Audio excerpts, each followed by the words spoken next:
আজকে আপনারা আমার হাতে যে হেডফোনটুকু দেখতে পাচ্ছেন এটা সাধারণ কোনো হেডফোন নয়, বিকজ এই হেডফোনটির প্রাইস হচ্ছে অলমোস্ট 2 লাখ টাকা। এখন অনেকেই ভাবতে পারেন যে একটা হেডফোনের প্রাইস কি করে 2 লাখ টাকা হতে পারে। বস্তুতপক্ষে এই হেডফোনের প্রাইস কেন 2 লাখ টাকা হলো, এত স্পেশালিটি কী কী রয়েছে এবং এটি কাদের জন্য পারফেক্ট, সব কিছু জানাবো আজকের এই পুরো ভিডিওতে। সো আপনি হেডফোন কিনুন বা না কিনুন, অন্তত ভিডিওটি দেখলে একটা আইডিয়া পাবেন একটা হেডফোনের প্রাইস কি করে 2 লাখ টাকা হতে পারে। কথা না বাড়িয়ে চলুন আবার মূল ভিডিও শুরু করা যাক।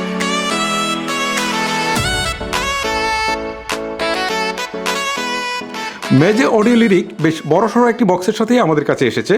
বক্সটিকে দেখলেই বোঝা যায় যে এতে প্রিমিয়াম কিছু রয়েছে। বক্সটিকে ওপেন করলে যে কেসটি পাবো সেটি হাতে নিয়েই বুঝবেন যে কেন এটির প্রাইস 2 লাখ টাকা হলো। সলিড বিল্ডের সাথে প্রিমিয়াম লুকিং ডিজাইনের এই কেসটি একটি অন্যরকম মাত্রা দিয়েছে। বাই দ্য ওয়ে, কেসটিকে ওপেন করলেই আমরা দেখতে পাচ্ছি আমাদের সেই কাঙ্ক্ষিত হেডফোনটিকে। যাই হোক, এটা নিয়ে আমরা ইন ডিটেলসে কথা বলবো। তারপরে আমরা দেখতে পাচ্ছি এখানে একটা পিওর লেদারের ব্যাগ রয়েছে। তারপরে দেখতে পাচ্ছি 3.5mm হেডফোনের দুটি জ্যাক রয়েছে। এই দুইটা কেবলের মধ্যে এইটার লেন্থ হচ্ছে 3 মিটার, অর্থাৎ আপনি যদি কম্পিউটার, ল্যাপটপ অথবা দূরে কোনো ডিভাইসের সাথে কানেক্ট করে এই হেডফোনটাকে চালাতে চান তাহলে এই কেবলটা পারফেক্ট। আর এইটার লেন্থ হচ্ছে 1.5 মিটার, অর্থাৎ আপনি যদি মোবাইল থেকে খুব সহজে অপারেট করতে চান তাহলে কিন্তু এই কেবলটা আপনার জন্য পারফেক্ট। কেবল দুটির কোয়ালিটি বেশ স্ট্রং, যদিও এগুলো রাবারাইজ, যার ফলে লং টাইম ব্যবহার করতে গেলে এগুলো নষ্ট হয়ে যাওয়ার পসিবিলিটি থেকে যায়। এছাড়া বক্সে দেখতে পাচ্ছি দুইটা কনভার্টার এবং ইউজার ম্যানুয়াল।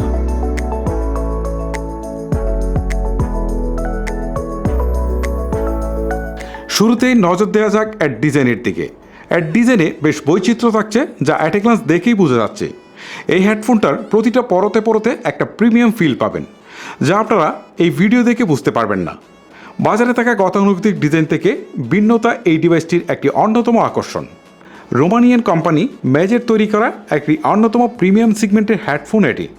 হেডব্যান্ডের এই অংশটুকু তৈরি করা হয়েছে স্পাইরিং স্টিল দ্বারা, আর এই অংশটুকু তৈরি করা হয়েছে অ্যালুমিনিয়াম দ্বারা, এবং এই অংশটুকু তৈরি করা হয়েছে ম্যাগনেসিয়াম দ্বারা।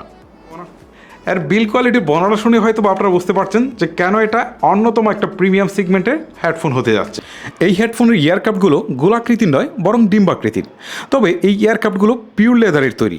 এগুলো খুবই সফট, বলতে পারেন আমার লাইফে এত সফট ইয়ারকাপ কখনোই দেখিনি, যা লং টাইম পরে রাখলেও কানে একদমই প্রেশার ক্রিয়েট করে না। এর হেডব্যান্ডটি মেজে ক্লাসিক 99-এর মতো অটো অ্যাডজাস্ট করে না। সাধারণত এটি ম্যানুয়ালি সেট করতে হয়। হেডফোনের উপরের অংশে পিওর লেদার আর নিচের অংশে এক ধরনের স্পেশাল ফোম দিয়ে তৈরি করা হয়েছে, যা দীর্ঘ সময় ব্যবহার করেও একটা কমফোর্ট ফিল পেয়েছি।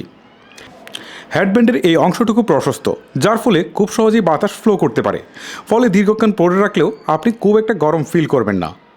মেজে অডিও লিরিক একটি ক্লোজ ব্যাক হেডফোন। এর নয়েজ আইসোলেশন খুবই চমৎকার ছিল। এটি ব্যবহারের সময় বাইরের সাউন্ড খুব একটা পাওয়া যায় না, ফলে আমি মিউজিক এনজয় করেছি অনেক বেশি, যেটা আমার আগের রিভিউ করা মেজে ক্লাসিক 99-এ সেটা কিন্তু পাইনি। 391 গ্রাম ওয়েট হওয়াতে এটি কম্পারেটিভলি অনেকটাই ভারী মনে হয়েছে আমার কাছে।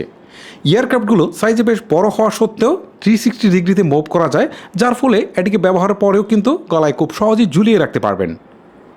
সলিড বিল্ডের তৈরি এই হেডফোনের প্রতিটি পরতে পরতে একটা লাক্সারিয়াস ফিনিশের ছোঁয়া পাবেন।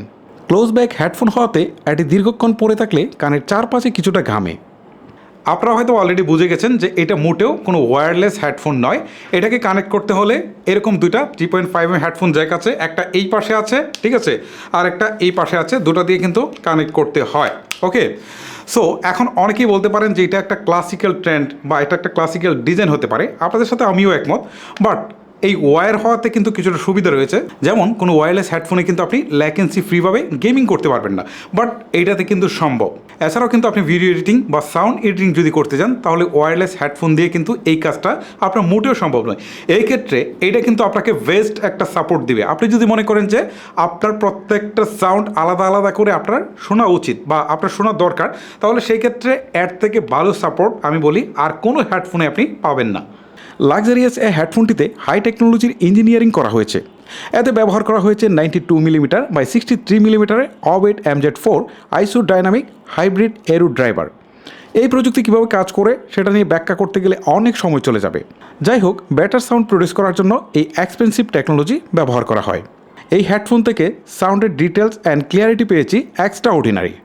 আমি এতদিন যাবৎ যত হেডফোন ইউজ করেছি আমার কাছে মনে হয়েছে ডিটেলস অ্যান্ড শার্পনেসের দিক থেকে কোনোটাই এর আশেপাশেই নেই।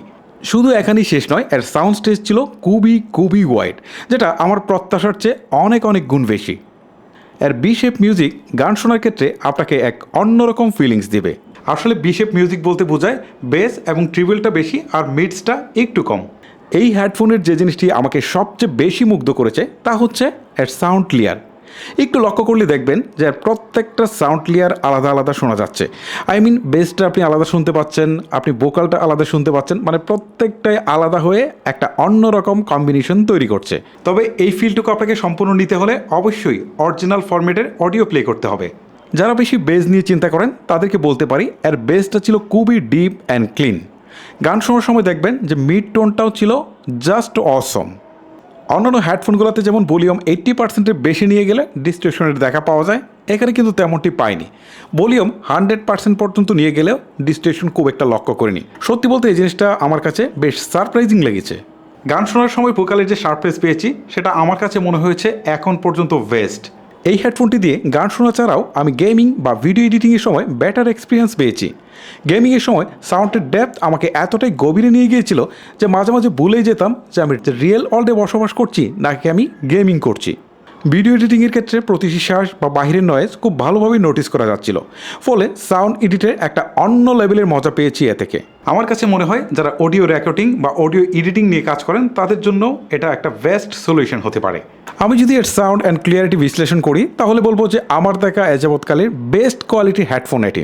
এখন প্রশ্ন হতে পারে যে এই হেডফোনটুকুর প্রাইস কত বা এটা আমরা কোত্থেকে কিনতে পারবো। এটির প্রাইস ধরা হয়েছে $2000, যেটা কি বাংলাদেশি টাকায় কনভার্ট করলে প্রায় 2 লাখ টাকার আশেপাশেই দাঁড়ায়। আর এটা কিনতে গেলে অবশ্যই আপনাকে অনলাইন থেকে অর্ডার করতে হবে, কারণ এটা রোমানিয়া থেকে আমাদেরকে পাঠিয়েছে, এটা আমাদের দেশে পাবেন না। এটা যদি আপনারা অনলাইন থেকে কিনতে চান তাহলে আমার ভিডিও ডিসক্রিপশন বক্সে একটা লিঙ্ক দেওয়া থাকবে, সেইখানে ক্লিক করে এটা কিনতে পারবেন। আর যদি আমার লিঙ্ক থেকে এটা আপনারা কিনে নেন তাহলে কিন্তু 10% ডিসকাউন্ট আপনারা পেয়ে যাচ্ছেন। ওকে, আর আমার হাতে থাকা এই সিঙ্গেল রিভিউ ইউনিটটি আপনারা চাইলে কালেক্ট করতে পারেন, সেই জন্য আমার বিজনেস মেইল করতে পারেন। সো গাইজ, এই ছিল আমার আজকের ভিডিও। যদি আপনার কাছে ভিডিওটি ভালো লেগে থাকে তাহলে অবশ্যই একটি লাইক করবেন। আজকের মতো আমি হিমেল এখানে বিদায় নিচ্ছি। দেখা হবে আর কোনো ইন্টারেস্টিং ভিডিও নিয়ে। আল্লাহ হাফেজ।